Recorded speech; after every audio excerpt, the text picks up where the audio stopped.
Morning again. Our next case is the Wells Fargo Bank versus Melissa Donaldson.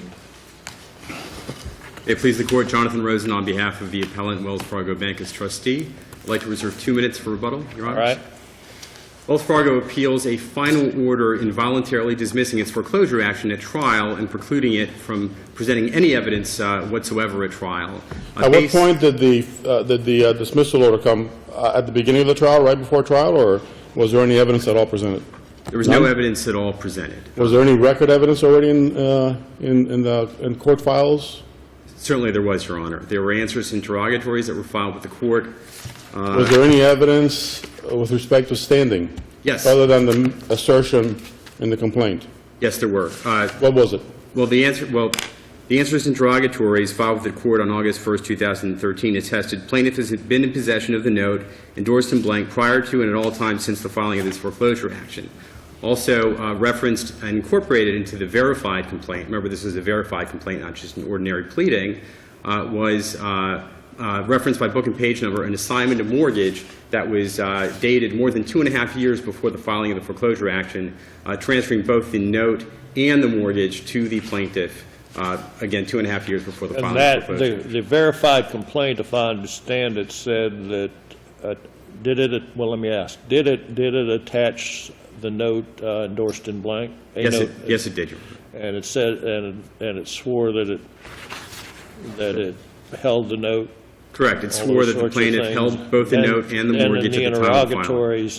In the interrogatory answers, Wells Fargo said that the plaintiff has been in possession of that note endorsed in blank prior to and since the filing of the foreclosure.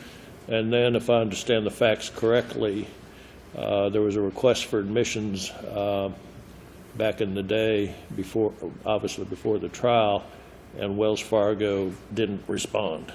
Well, they responded late. They responded untimely. Untimely, okay. And they moved for an extension to respond. They didn't set that motion for a hearing, and then there were belated denials of the request for admissions filed in July of 2000. So they were late. They were late. Did they move to have them accepted late? They did not file any written motion for relief from the technical admissions, if that's Your Honor's question. Right.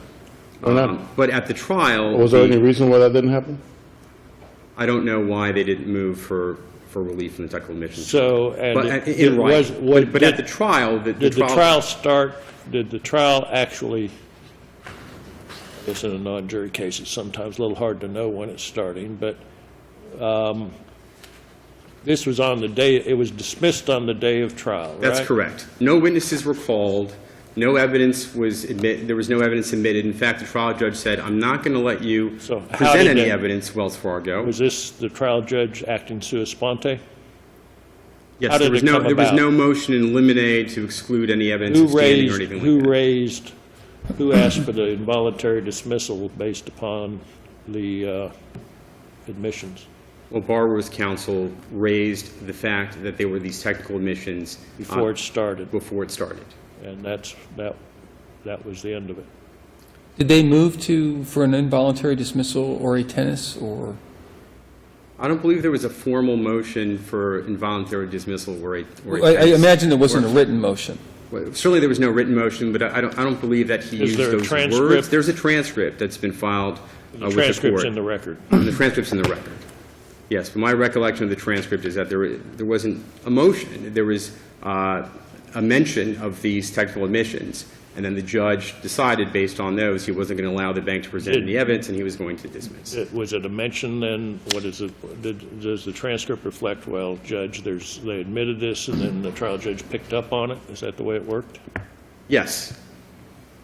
And it was an involuntary dismissal before any evidence was presented? That's correct, Your Honor. And Wells Fargo's trial counsel asked the court, would you allow me to present our evidence of standing? And he also mentioned there were interrogatories that were filed with the court. He mentioned the verified complaint and the allegations. And the trial court said, the trial court seemed to think that the evidence that he couldn't consider the answers to interrogatories or the verified complaint as evidence in the record that contradicted the admissions because it wasn't in a form admissible at trial. So under the trial those answers to interrogatories are not admissible, are they? They're not admissible at trial, but the case law... At least not by you. They might be admissible by your opponent, maybe, if they're admissions against interest. Correct. Correct, Your Honor. But they are record evidence. And they're evidence... Well, they're not record evidence. Well, they're record evidence for purposes of contradicting technical admissions. In fact, They're in the record, and what you're saying is that had the court started the trial, that you would have put on some witnesses, and then in response, I suppose, the borrower would come on and read the request for admissions, perhaps, and it would go from there, right? correct, but there was no opportunity. This wasn't a situation where the trial court weighed the evidence and included the admissions. The trial judge precluded any evidence whatsoever. And Judge Miller, in his order dismissing, refers to the reasons that he gave on the record in the transcript, correct? Correct. You recall what those were? The reasons in the transcript were, what he said was, I am going to presume, for the sake of this appeal, because he knew an appeal was coming, that you are going to present evidence of that you would have presented evidence of standing at trial. But based solely on this technical admission, the bank didn't do what it should have done, which is move for relief from the admissions. Didn't the bank seek permission to answer the admissions at some point in time? Well, the bank filed a motion for an additional time to respond to the admissions, and the trial lawyer asked at the trial if he could present the evidence of standing, which would have given him relief from the admissions. But there was no written motion for relief from the admissions. Was that again, motion- in the case law we're relying on, we've got 5 cases from this district. 4 of them involved situations where there was no motion for relief from the admissions, and still the court said it's improper to enter judgment based solely on technical admissions when a party consistently throughout the litigation has maintained a position that contradicts those admissions. And where is that position from the bank? I'm sorry? Where is the bank's position articulated? In the verified complaint, from the inception of this lawsuit, Wells Fargo alleged it was the owner and holder of the note had the right to enforce them, that there was this assignment of mortgage to the bank 2.5 years before the lawsuit. In other words, what Borrower's counsel did was file requests for admissions, seeking admissions that the bank's own sworn allegations were false. These don't serve any legitimate purpose. These are gotcha admissions. It's a procedural trap. And the court time and again has recognized. Was the motion for extension of time to respond to the request for admissions filed during the 30-day period? I believe it was filed outside. It was filed late. All right. The court even found that it was a fact that the plaintiff is a holder of the note and mortgage and is entitled to enforce them because that appeared in the verified complaint, correct? That appeared in the verified complaint, correct, Your Honor. And the court so held. And the court held that notwithstanding that allegation, that it wasn't going to allow the bank to present any evidence and was going to dismiss based solely on the admission. And I just want to point out that there's some cases that talk about the record evidence being replete that contradicts the admissions, but in the Brown case, all there was an answer, a pro se answer that contradicted the admissions. The court said you can't go ahead and enter judgment just based on the technical admissions when it's clear the party takes a position that's contrary to that. In other words, there's no reason to file a request for admissions when the other party's already denied those facts. Wells Fargo, from the beginning, denied the request for admission that it didn't have an assignment of mortgage, that it didn't own the note and mortgage. So there's no reason to file a request for admissions except in the hopes that opposing counsel is going to drop the ball and not timely respond, which unfortunately is what happened here. It seems like a gotcha tactic. Exactly. And there's no relationship to reality here. There was standing in this case. But There is an why assignment. should a lawyer be forgiven for failure to diligently answer the request for admissions? Well, the client shouldn't be punished for the mistake of the lawyer. And that's the point, isn't it? Yes. Thank you, counsel. Thank you.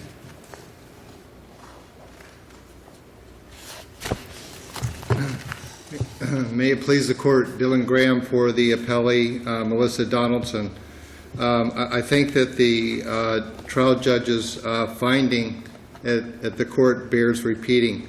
After the judge rigorously questioned the plaintiff's attorney at trial, the judge found we do not have a record replete with evidence that Wells Fargo had it, referring to the note, in their hands when the suit was filed. That's record, page 210.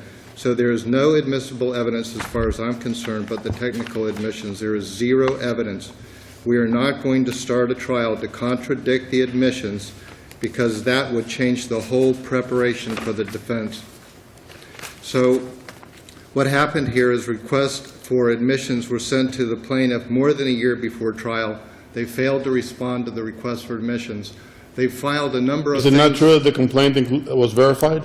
It's verified, but I Is it have, not true that the complaint said that they were the holders of the note? it says, the complaint says plaintiff is the holder of the note and mortgage and entitled to enforce. That's all it says.